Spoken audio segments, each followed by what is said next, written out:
ng bayan, maasahan anumang panahon.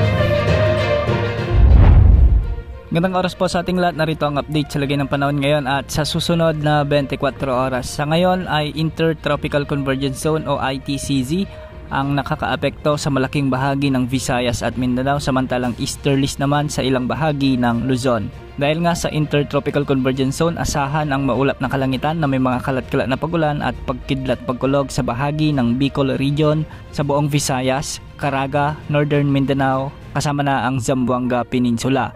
Ang mga lugar na ito ay makakaranas ng katamtaman na kung minsan ay malalakas na pagulan at hindi rin inaalis ang posibilidad ng mga biglaang pagbaha at pagguho ng lupa. Samantala, ang easterlies o ang mainit na hangin mula sa karagatang Pasipiko naman ang nakakaapekto sa bahagi ng Ilocos Region, Cordillera Administrative Region, Cagayan Valley at Central Luzon. Ang mga lugar na ito ay makakaranas ng bahagyang maulap hanggang sa maulap na kalangitan na may mga kalat-kalat na pagulan at pagkidlat pagkulog.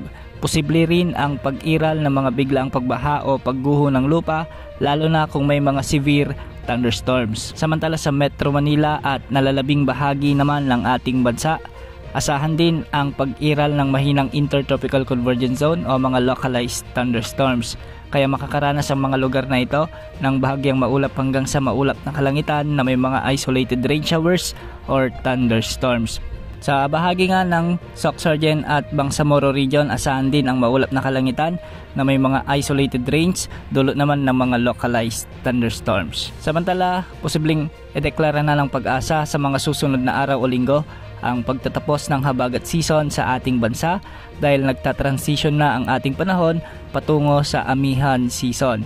Nakikita na kasi sa mga wind models na bahagyang papasok na ang pag-iral ng northeasterly wind flow o ang malamig na hangin sa hilagang bahagi ng ating bansa sa mga susunod na linggo.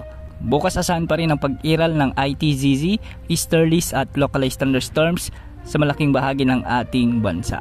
Yan ang update sa lagay ng panahon. Ito po ang weather update ng bayan, maaasahan anumang panahon.